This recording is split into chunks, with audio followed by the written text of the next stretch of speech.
tidak begitu lama terpilihlah Kardinal Robert Prevost sebagai paus. Dan pasal ini yang di sana menera Leo ke-11. Dan ini paus dari Santo Agustinus yang pertama, ya. Paus pertama juga lahir di Amerika berkewarganegaraan Peru, ya. Dan mudah-mudahan ini dua kombinasi yang luar biasa, latar belakang negara maju yang kita tahu superpower dengan negara Peru, Amerika Selatan, pinggiran, banyak kaum miskin, kaum menderita. Ini kombinasi yang luar biasa. Maka itu kenapa yang nama Leo 14 juga. Leo ke-14 ini, jadi saya Paus Fransiskus itu melihat dalam sosok seorang imam yang adalah cerminan dirinya. Maka 2014 angkat angkat menjadi administrator uskupan di Peru, kemudian uskup, kemudian 2023 panggil ke Roma menjadi paus dan menjadi atau komisi untuk para uskup, yaitu pemilihan para uskup untuk negara-negara maju atau gereja-gereja maju, tidak termasuk Indonesia, negara maju, dan makin dekat menjadi presiden duta perdamaian untuk gereja-gereja di Amerika Latin. Jadi kata itu berarti ya saran gambaran yang lebih mudah, hidup sederhana, ya, penuh bela, penuh dedikasi. Muncul saya kenapa memilih ini tafsiran, bisa mudah-mudahan tidak salah, ya, sejauh yang saya amati, yang saya ini, maka saya menduga begini, dia ingin melanjutkan karya pastoral Paus Fransiskus dengan Leo ke-13. Dan kita tahu siapa itu adalah paus yang pertama menerbitkan ensiklik ajaran sosial gereja pada 15 Mei 1891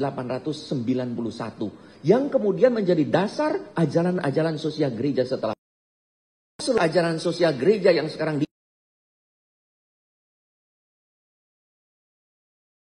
oleh paus, termasuk oleh Paus Fransiskus, itu dasar Novarum ini.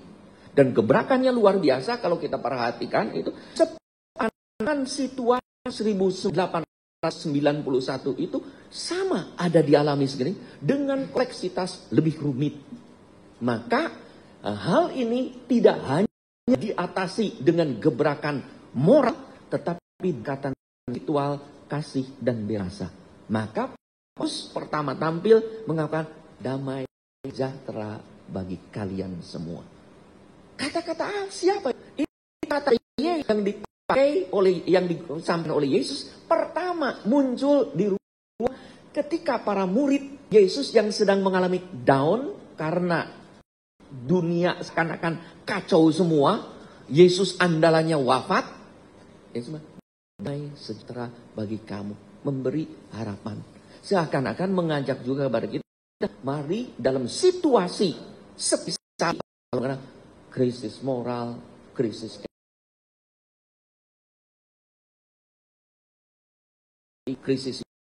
mari kita tetap berharap, mari kita berjuang. Kalianlah duta perdamaian dan duta-duta damai sejahtera. Berkah, mari kita bangun jembatan, ya.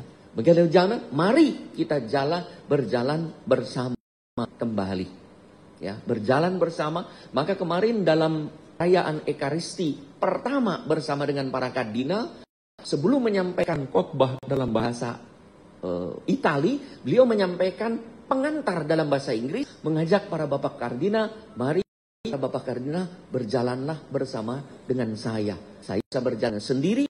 Saya membutuhkan para bapak kardinal untuk mengembalakan gereja, membawa perdamaian ini. Maka beliau mengajak semua gereja Katolik dan semua Katolik untuk bersama-sama membangun dunia damai. Maka saya kira figur teladan kehidupan karya Paus Fransiskus kita lihat dalam diri Paus Leo ke-14 dengan penerapan kebijakan dan pasal yang saya kira disesuaikan dengan situasi yang dalam dinamika sosial politik yang terus-menerus kian cepat. Jadi luar biasa. Bonusnya apa? Paus Leo ke-14 ini pernah ke Indonesia sebagai Superior Jenderal Ordo Fratrum Agustini, ya, Sancti Agustini. Jadi Ordo Fratrum Sancti Agustini (OSA) yang ada di Keuskupan Manokwari Sorong. Dan uskup nanti terpilih putra Papua pertama Timika itu adalah uskup Bernardus Bevot, baru OSA dari kongregasi. Nah, 22 tahun yang lalu sebagai superior jenderal namanya Pater Robert Francis Prevost berkunjung, artinya pasti mendarat di Indonesia ke tanah Papua. Jadi bonusnya adalah bagi kita, beliau sudah mengenal kita bisa, dan Indonesia kita berharap juga ada di hati mereka. Maka hari ini kita menulis surat ucapan terima kasih, ucapan juga diantara di bawahnya mengingatkan beliau bahwa beliau pernah berkunjung ke Indonesia sebagai superior jenderal. Siapa tahu dengan kemurahan hatinya pada suatu hari juga berkunjung ke Indonesia sebagai paus. Ya, itu kita sudah sampaikan juga yang akan dikirimkan kepada Paus Leo ke-14. Maka kita optimis dan bersukacita bahwa apa yang telah diperjuangkan oleh Paus Fransiskus, Bapak Ibu Paus Fransiskus selama 12 tahun akan diteruskan oleh beliau, bahkan lebih intensifkan dengan energi yang luar biasa karena beliau jauh lebih muda dibandingkan Paus Fransiskus pada masa ketika wafatnya. Pada sekarang beliau pada usia 69. Maka gereja Katolik diharapkan juga menyuarakan suara kenabian untuk mewujudkan perdamaian dunia, membela mereka miskin, lemah dan menderita. Maka dalam sambutan pertama, kalau kita melihat itu apa yang disampaikan oleh Paus Fransiskus, itulah apa yang dijalankan oleh Paus Fransiskus. Maka saya mengatakan cerminan Paus Fransiskus ada dalam diri dan yang menggunakan gebrakan baru. Maka kesimpulan, siapakah Paus Leo ke-14 ini? Yaitu Paus Fransiskus mengungkit dengan semangat gebrakan Paus Leo ke-13. Mudah-mudahan ya, dengan bukan hanya dunia yang makin berkembang dalam hidup perdamaian sejahtera, tapi Indonesia juga akan merayakan. Dan mudah-mudahan Indonesia yang baru saja dikunjungi Paus Fransiskus belum 1 tahun ya, tema iman, persaudaraan dan bela rasa, di mana iman yang teguh pada Tuhan itu menghasilkan komitmen yang kuat pada manusia dan diwujudkan dalam bela rasa konkret. Dan persis apa yang dihidupi oleh Paus Fransiskus itu kita jumpai dalam Paus Leo ke-14. Kita doakan Paus Leo ke-14 semoga sehat, kuat, penuh berkat, dapat menggembalakan bukan hanya gereja Katolik seluruh dunia, tetapi juga menjadi figur Bapak kemanusiaan bagi seluruh dunia. Sekian, terima kasih. Begitu, Mas. Papan ataupun informasi dari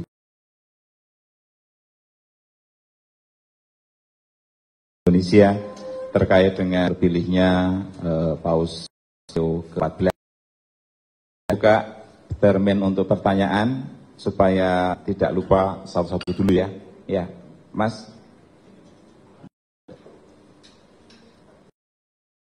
Pendek, jelas karena waktunya juga terbatas.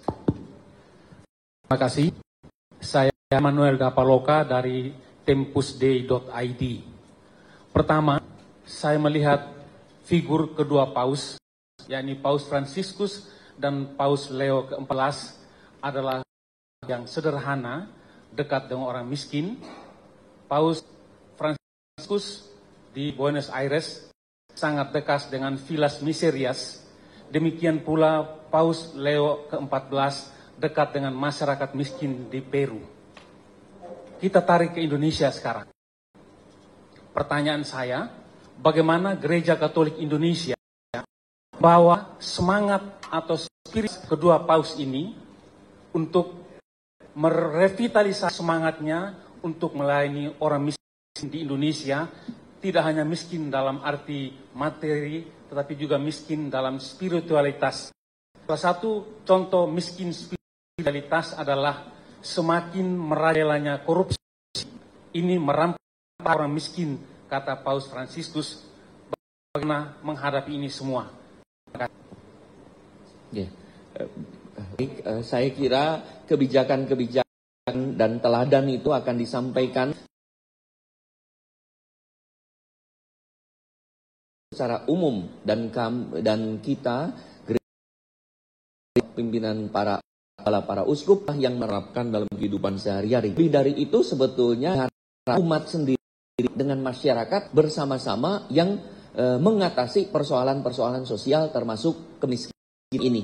Sehingga itu diajak oleh Paus Leo ke-14, mari bersama-sama. Saya akan begitu, tapi mari saudara-saudara bersama-sama berjalan bersama. Itu apa yang disampaikan Fransiskus mengutip pepatah Afrika.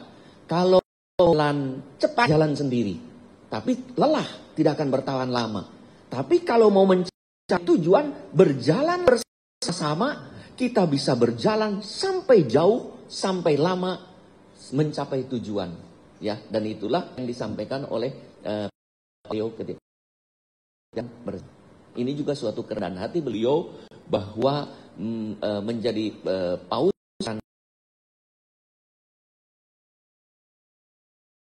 tapi ada ya di hadapan kali saya cukup bersama saya seorang Kristen, orang Katolik, seorang umat. Terima kasih. Ada lagi yang ingin bertanya? Bapak belakang yang sebut. Silakan Pak. Terima kasih Romo. Saya Yosi dari Kompas. Saya ingin menanyakan dua paus terakhir kita, Paus Fransiskus dan Paus Leo, dua-duanya berasal dari Amerika Selatan. Dan yang tadi Monsinyur sampaikan, pertusannya banyak di dunia. Apakah gereja saat Vatikan dan juga gereja universal memiliki perhatian khusus pada dunia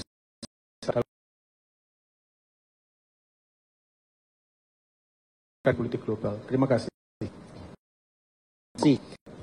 Yang luar biasa ini bahwa pemilihan paus ini bukan keinginan manusia.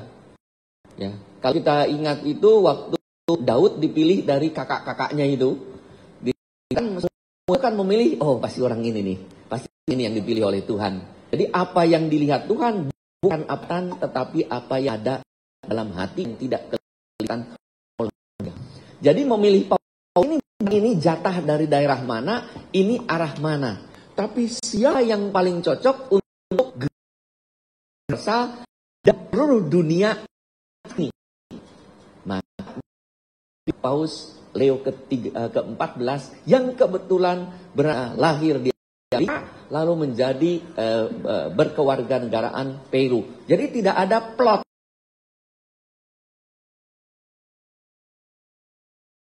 Jatahnya ini. Bagi kita mengagetkan. Maka orang-orang kan punya pikiran tuh yang disebut dengan manusia. Mulai mau ini calon paus. Nggak ada pencalon paus itu ya. Maka itu wartawan ya, artinya wartawan tertentu, tidak semua wartawan mulai menjejer nih. Mau nemuin si ini. Wartawan ini lebih kuasa dari Roh Kudus. Menentukan sendiri. Roh Kudus sudah punya namanya, sudah menyimpannya. Nanti tenang. Lalu ternyata ini bagi dunia luar para kardinal mengagetkan, bagi para kardinal di dalam tidak mengagetkan. Maka Paus ini menurut Kardinal Ignatius Suharyo yang berbicara dengan saya, Paus Leo ke-14 langsung disambut dan diterima oleh semua kardinal. Ya. Terima kasih. Ada lagi? Ya, Mas, silakan. Yang pakai baju. Silakan. Selamat siang, saya Thomas dari kumparan.com. Ada pertanyaan yang mau saya tanyakan. Yang pertama terkait arah gereja Katolik di bawah Paus Leo ini. Kalau yang kita tahu kan dari pas zaman Paus Fransiskus kan gereja berjalan di lebih ke arah progresif ya. Dan sebelum-sebelumnya itu lebih di area yang konservatif. Nah, kira-kira di arah Paus di bawah pemimpinan gereja Katolik ini akan berada di tengah-tengah atau bagaimana? Itu yang pertama. Terus yang kedua itu kan dalam si Paus Leo itu ada salah satu yang kalimat diucapkannya itu membangun jembatan dan dialog. Dialog boleh diperjelas nggak itu kontennya itu jembatan itu maksudnya ke arah mana gitu? Apakah kayak misalnya dalam isu terkait Palestina? Itu yang kedua. Dan yang terakhir mungkin boleh didetailkan ada kabar di tahun 2003 waktu belum menjabat sebagai paus dia pernah ke Sorong Papua. Itu boleh dikasih berapa kali dia ke Indonesia dan dijelaskan. Terima kasih. Nah, yang berkaitan satu arah gereja Katolik sebagaimana tadi sudah saya sampaikan bahwa agaknya Paus Fransiskus itu melihat ini loh kembaran saya. Hidup saya itu ada di orang ini. Maka coba dari segi usia tabisan uskup 10 tahun. Dari segi kardinal baru 2 tahun. Itu termasuk junior dibandingkan para kardinal yang memiliki. Tapi segera dipanggil dan mendapat posisi penting diberikan Paus Fransiskus seakan-akan menunjuk tanpa seorang paus tidak akan mengisi ini sini, tidak. Karena itu ya segala Kudus. Maka arah gereja itu apa progresif atau tidak? Paus Fransiskus progresif atau tidak? Paus Fransiskus dianggap progresif kalau seolah-olah orang progresif orang yang menunjukkan kasih, bela rasa, tidak menekankan aturan progresif gitu ya. Yang aturan-aturan kolot gitu.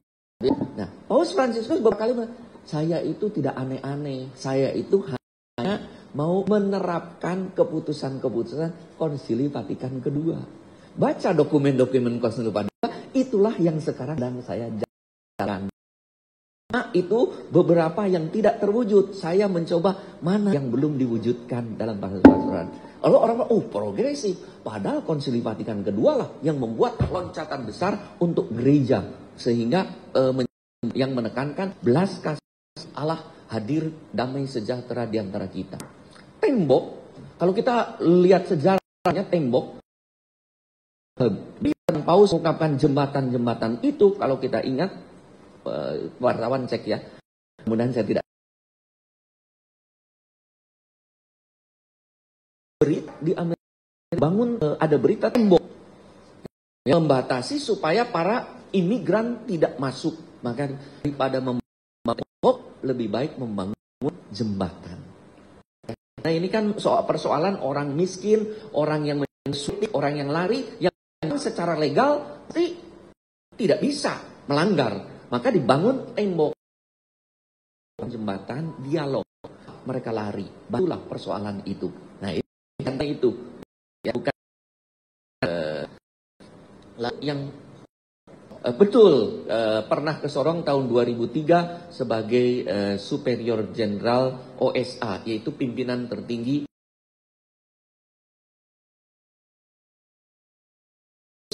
Itu 2 kali periode beliau 16 tahun artinya tahun 2003. Maka kami juga tadi mengingatkan bahwa Paus pernah ke Indonesia pada tahun 3. Siapa tahu dengan kemurahan hati sebab Paus mengunjungi 4 tempat di Indonesia termasuk Papua. Siapa tahu menjadi Paus pertama yang berkunjung ke Papua.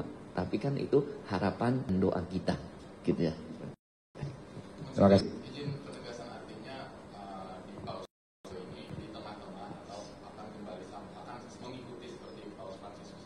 Ya. Saya kira akan yang disebut dengan konservatif progresif, ya. Kadang-kadang orang membedakan ekstrim saja. Ini sesuai dengan aturan, tradisi, ini sesuai, ini melampaui tradisi dan aturan, ya. Nah, Paus Leo ke-14, saya kira orang yang akan meneruskan beliau. Kalau memahami Fransiskus sebetulnya ada di jalur tengah, mau mendamaikan, ya. Jangan membuat aturan dan hukum, tapi bagaimana dan jangan menjadikan aturan dan hukum sebagai palu yang menghukum atau kayu yang memukul, tetapi bagaimana aturan dan hukum ini mengantar manusia untuk hidup lebih damai dan sejahtera. Itu kan seperti Yesus sendiri. Ya, Yesus tidak pernah menghancurkan hukum, bahkan berkata satu iota pun aku tidak menghapuskan.